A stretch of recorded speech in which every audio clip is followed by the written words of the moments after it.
तो आज से जो है हम देखेंगे 11वीं क्लास की केमिस्ट्री का विषय, बराबर। तो केमिस्ट्री जो शुरू करने से पहले हम क्या कर लेते हैं, इनका इतिहास के बारे में पता कर लेते हैं कि केमिस्ट्री का इतिहास क्या है।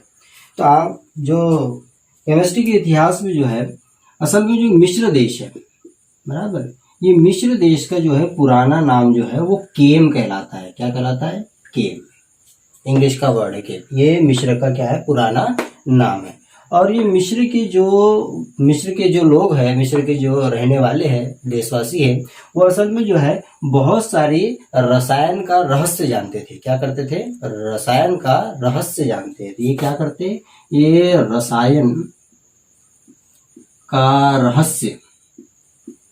रसायन का रहस्य जानते थे। इसलिए इन्हीं के नाम के आधार पर इस रहस्य को, मतलब रसायन के रहस्य को, मिस्र के देशवासियों ने कीमिया कहा।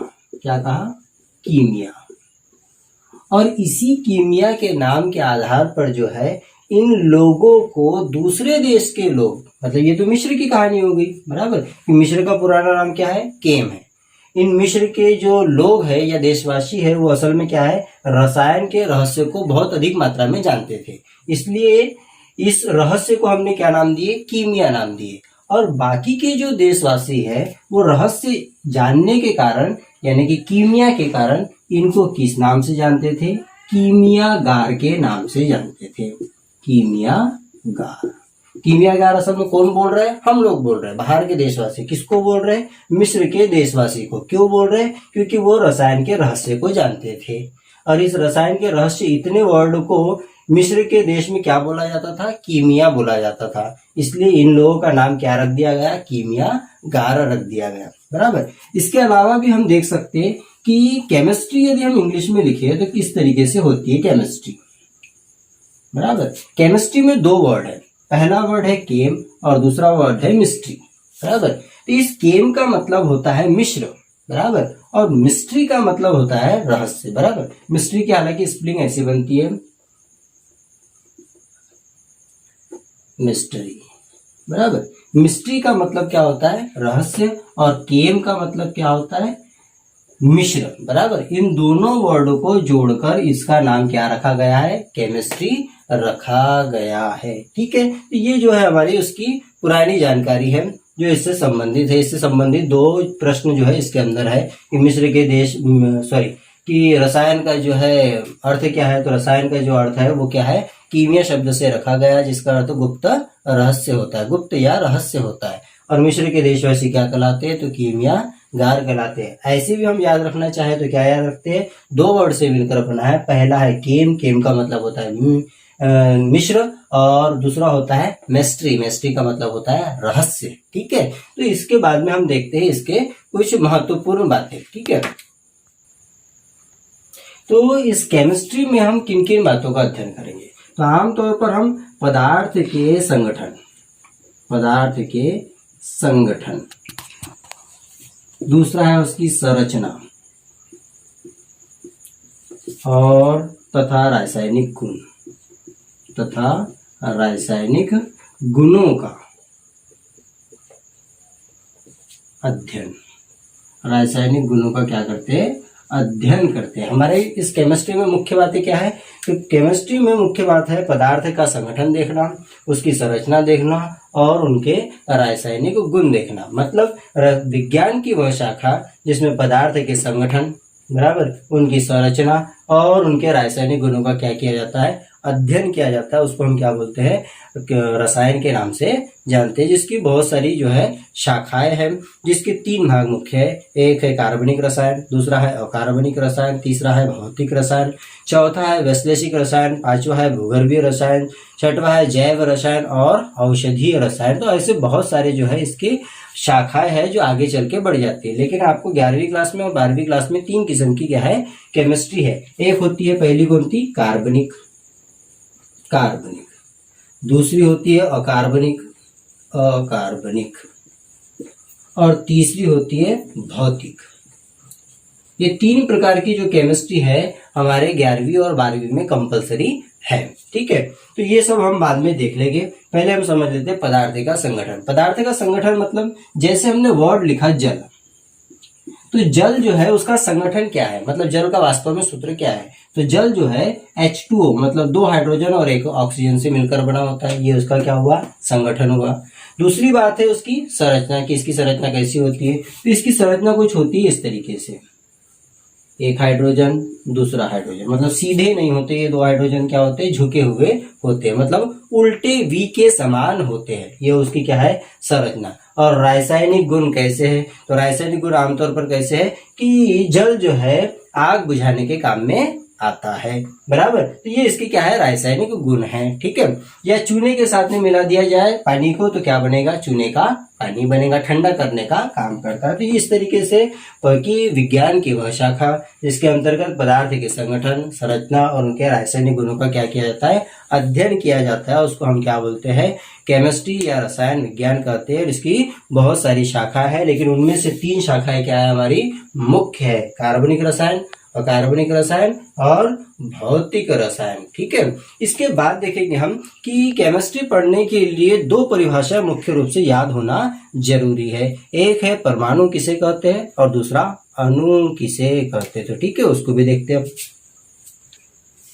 तो हमने देखा है कि केमिस्ट्री का मतलब क्या होता है, रहस्य या गुप्त रहस्य, ठीक है ना। तो हम एक एक को जो है उस बात को सिद्ध करते हैं, बराबर। जैसे कि माना हमारा शरीर जो है किन चीजों से मिलकर बना है, तो हमारा शरीर जो है कैसे मिलकर बना है, अंगों से मिलकर बना है। कैसे मिलकर बना है, अंगों से मिलकर बना है। ये अंग कैसे मिलकर बने हैं, तो ये अंग जो है उत्तकों या ऊतकों से मिलकर बना है, उत्तकों या ऊतक, बराबर, इनसे मिलकर बना है। फिर हम देखने जाते हैं कि ये ऊतक किन से मिलकर बने हैं, तो ऊतक किससे मिलकर बने होते हैं, कोशिकाओं से मिलकर बने होते हैं। कैसे, कोशिकाओं से मिलकर बने हुए होते हैं। इन कोशिकाओं को हम देखने जाते हैं तो कोशिकाओं में क्या होता है, या कोशिका जो है कैसे मिलकर बनी होती है, तो कोशिका जो है कोशिकांगों से मिलकर बनी होती है। कैसे मिलकर, कोशिकांगों मतलब जैसे माइटोकॉन्ड्रिया, राइबोसोम, नाभिक, ये क्या है, उसके छोटे छोटे अंग है, तो उसको हम क्या बोलते हैं, कोशिकांग बोलते हैं। अब हम देखते जाते हैं कि कोशिकांग क्या है या कोशिकांगों में क्या पाया जाता है, तो एक तरल द्रव पाया जाता है। क्या पाया जाता है, तरल द्रव। उस तरल द्रव को हम क्या बोलते हैं, एमिनो अम्ल बोलते हैं। क्या नाम बोलते हैं, एमिनो अम्ल। और एमिनो अम्लों का यदि हम सूत्र देखते हैं तो एमिनो अम्लों का सामान्य सूत्र होता है NH2 single bond CH2 single bond COOH। क्या देखने को मिला अपने को कि एमिनो अम्लों का सूत्र क्या होता है, NH2 single bond CH2 single bond COOH होता है। तो क्या है कि एमिनो अम्ल वास्तव में किनसे मिलकर बने हुए हैं, तत्व से मिलकर बने। ये क्या है वास्तव में, तत्व। कैसे है, तत्व। और कौन कौन से तत्व है, एक है कार्बन, दूसरा है हाइड्रोजन, तीसरा है ऑक्सीजन और चौथा है नाइट्रोजन। वास्तव में कितने किस्म के तत्व है इसके अंदर, तो 4 किस्म के तत्व है। किसके अंदर, एमिनो अम्ल में। एमिनो अम्ल से क्या बनता है, कोशिकांग, कोशिकांग से क्या बनते हैं, कोशिका, कोशिका से क्या बनता है, उत्तक, और उत्तकों से क्या बनते हैं, अंग बनते हैं, और अंगों से मिलकर क्या बनता है, शरीर। तो क्या समझ में आया कि इस शरीर का जो रहस्य है या गुप्त छिपी हुई जो बात है वो क्या है, तत्व है। इस तरीके से जो है केमिस्ट्री शब्द का जो मतलब होता है वो क्या होता है, रहस्य या गुप्त रहस्य होता है। इसी तरीके से हर चीज का क्या है, कुछ न कुछ रहस्य है। हम देखने जाते हैं प्लास्टिक कठोर है तो प्लास्टिक क्यों है, तो प्लास्टिक का जो फार्मूला होता है भैया क्या होता है, CH2 single bond CH2 single bond. ये क्या है, प्लास्टिक का सूत्र है। मतलब जो भी वर्ड दिमाग में आ गया उसका वास्तव में क्या है, कुछ न कुछ रहस्य है। इसलिए हम केमिस्ट्री को क्या नाम से जानते हैं, गुप्त या रहस्य के नाम से जानते हैं। अब देखते हैं हम क्या, परमाणु किसे कहते हैं, ठीक है। तो अब हम देखते हैं परमाणु के बारे में, बराबर। 2 परिभाषाएं जो है हम सभी को मौखिक याद होने चाहिए, वो है एक परमाणु और दूसरा है अणु। तो हम पहले देखते हैं परमाणु के बारे में कि परमाणु जो है कि किसी तत्व का कैसा होता है, सूक्ष्मतम, मतलब छोटे से छोटा, इससे ज्यादा, इतना छोटा कि हम इसको खुली आंखों से नहीं देख सकते। कि किसी तत्व का वह सूक्ष्मतम कैसा होना चाहिए, वो छोटे से छोटा होना चाहिए जिसको हम खुली आंखों से नहीं देख सकते, सूक्ष्मतम अविभाज्य, अविभाज्य का मतलब हम उसको आगे तोड़ नहीं सकते, ये दूसरा वर्ड बराबर। कि किसी तत्व का वह सूक्ष्मतम अविभाज्य कण जो प्रकृति में स्वतंत्र अवस्था में नहीं पाया जाता। मतलब एक अकेला ऑक्सीजन हमको लाना हो तो हम अकेला नहीं ला सकते, क्योंकि प्रकृति में ऑक्सीजन पाया ही नहीं जाता। ऑक्सीजन O2 के रूप में पाया जाता है, मतलब अणु के रूप में पाया जाता है बराबर, परमाणु के रूप में नहीं पाया जाता बराबर। तो कि किसी तत्व का वह सूक्ष्मतम मतलब जो खुली आंखों से दिखाई न दे, अविभाज्य मतलब हम जिसको तोड़ ना सके, कण जो प्रकृति में क्या ना हो, प्रकृति में स्वतंत्र अवस्था में नहीं होता है किंतु रासायनिक अभिक्रिया में भाग लेता है। वास्तव में रासायनिक अभिक्रिया किनके कारण होती है? तो वास्तव में रासायनिक अभिक्रिया परमाणुओं के कारण ही होती है। ये क्या है, इसकी विशेषता भी है, यही इसकी परिभाषा भी है, यही पॉइंट अंतर में भी काम आएंगे। क्या कि किसी तत्व का वह सूक्ष्मतम अविभाज्य कण जो प्रकृति में स्वतंत्र अवस्था में नहीं पाया जाता किंतु रासायनिक अभिक्रिया में क्या करता है, भाग लेता है, उसको हम क्या कहते हैं, परमाणु कहते हैं। जैसे एक ऑक्सीजन, ये उसका सिंबल है, ये क्या है, उसका परमाणु है। जैसे हाइड्रोजन, ये क्या है, हाइड्रोजन का एक परमाणु है बराबर, सिंबल है उसका, परमाणु है। ऐसे ही क्या हो जाएगा, नाइट्रोजन, ऐसे ही क्या हो जाएगा, क्लोरीन बराबर, इतने वर्ड, क्लोरीन, ऐसे ही क्या हो जाएगा, ब्रोमीन, ऐसे ही क्या हो जाएगा, आयोडीन। और इन तीनों तत्व कौन कौन थे, क्लोरीन, ब्रोमीन और आयोडीन, इनको जो है एक शब्द में किस नाम से जानते हैं, एक्स मतलब हेलोजन के नाम से जानते हैं। ये क्या है, क्लोरीन, ब्रोमीन और आयोडीन, इन तीनों को यदि एक साथ बताना हो तो हम क्या लिखते हैं, एक्स लिखते हैं, जहाँ एक्स का मतलब क्या होता है, हेलोजन होता है बराबर। तो ये होगी आपकी क्या, परमाणु की परिभाषा। अब क्या बोल रहे हैं हम कि ऐसे परमाणु चाहे वो समान हो या भिन्न भिन्न हो बराबर, कि विभिन्न प्रकार के समान या असमान, समान हो या असमान हो, आपस में मिलकर कौन, परमाणु, असमान या असमान परमाणु आपस में मिलकर क्या करते हैं, अणु का निर्माण करते हैं। माना मैं ऑक्सीजन मतलब दोनों ऑक्सीजन हो, एक ऑक्सीजन और दूसरा ऑक्सीजन, ये दोनों आपस में मिलेंगे तो क्या बनाएंगे, ये बनाएंगे O2। हाइड्रोजन आपस में मिलेंगे तो क्या बनाएंगे, H2। नाइट्रोजन आपस में मिलेगा तो क्या बनाएगा, N2। क्लोरीन आपस में मिलेगा तो क्या बनाएगा, Cl4। ये कैसे है, ये समान प्रकार के हैं। अब हम कर लेते क्या, इनको अलग अलग। माना कि दो हाइड्रोजन और एक ऑक्सीजन, एक अलग है एक अलग है, ये दोनों ने मिलकर क्या कर लिया, एक जल का अणु बना लिया। ये कौन है, अणु है, ये असमान कहलाएगा। एक है HCl, एक हाइड्रोजन है, एक क्लोरीन है, ये क्या है, अलग अलग किस्म के। तो ये क्या है, ये असमान प्रकार के और ये समान प्रकार के। कि समान या असमान परमाणु, ये समान और ये असमान, समान या असमान परमाणु मिलकर क्या करते हैं, अणु का निर्माण करते हैं। मतलब नीचे लिखा हुआ जो उदाहरण है वो काय के है, ये अणुओं के है, और ऊपर लिखे हुए उदाहरण काय के है, ये परमाणुओं के है। अब इसका ठीक उल्टा करना है हमको, इसका क्या करना है, ठीक उल्टा। अणु की परिभाषा यदि हमको बनाना है, मैं यहीं पर थोड़ा सा चेंजेस कर देता हूं, अणु बराबर, अणु की परिभाषा बताना है हमको तो हम क्या बोलेंगे, किसी तत्व के जगह पर हम लिखेंगे पदार्थ, तत्व के जगह पर क्या लिखेंगे, हम पदार्थ लिखेंगे। कि किसी पदार्थ का वह सूक्ष्मतम अविभाज्य शब्द को नहीं लिखेंगे, किसको नहीं लिखेंगे, हम अविभाज्य शब्द को नहीं लिखेंगे।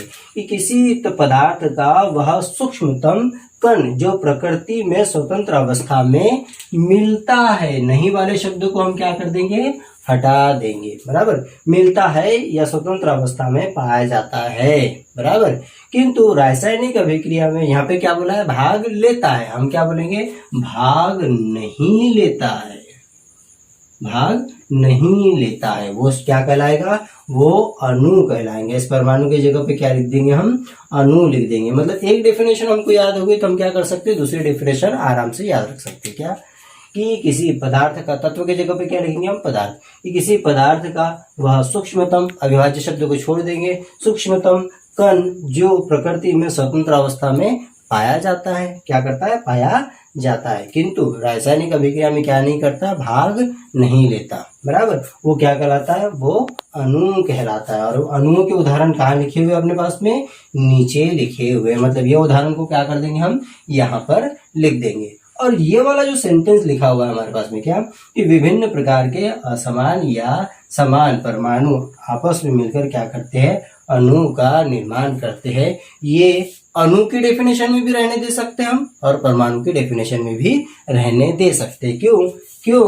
क्योंकि इस पैराग्राफ के अंदर अणु और परमाणु दोनों वर्ड आए हैं, मतलब ये एक दूसरे से क्या है, संबंधित है। तो यही वाली दो लाइनें अणु की परिभाषा में भी मिलेगी आपको और परमाणु की परिभाषा में भी मिलेगी, बराबर। तो बहुत आसान है, ये सबको याद करना अनिवार्य रहेगा। क्या कि किसी पदार्थ का, पहले परमाणु से शुरू करते हैं, क्या कि किसी तत्व का वह सूक्ष्मतम अविभाज्य कण जो प्रकृति में स्वतंत्र अवस्था में पाया जाता है, स्वतंत्र अवस्था में पाया नहीं जाता है, किंतु रासायनिक अभिक्रिया में क्या करता हो, भाग लेता हो, उसको हम क्या कहते हैं, परमाणु कहते हैं। इसका उल्टा क्या कि किसी पदार्थ का वह सूक्ष्मतम कण जो प्रकृति में पाया जाता है किंतु रासायनिक अभिक्रिया में भाग नहीं लेता, उसको हम क्या बोलते हैं, अणु के नाम से जानते हैं। परमाणु में किसके उदाहरण लिखते हैं, परमाणु में हम केवल सिंबल लिखते हैं, बराबर। उसके ना आगे अंक रहता है ना पीछे अंक रहता है, जबकि अणु में क्या होता है, अंक लगा हुआ होता है, पीछे में उनके क्या होते हैं, अंक लगे हुए होते हैं। ये क्या होगा, परमाणु और अणु। ठीक है, तो आज के लिए जो है इस वीडियो में इतना ही। अगले वीडियो में ये दो परिभाषाएं याद करने के बाद हम तैयार होंगे तत्व याद करने के लिए, मतलब अगली तैयारी रहेंगी हमारी तत्व को याद करना, क्योंकि हमको तत्व याद रहना चाहिए ना, तभी तो अपन परमाणु के बारे में जानकारी रखेंगे, तभी तो हम क्या करेंगे, अणुओं के बारे में जानकारी रखेंगे। तो कल की वीडियो में हमारा मिलेगा क्या, कि तत्वों को कैसे याद किया जाए। ठीक है।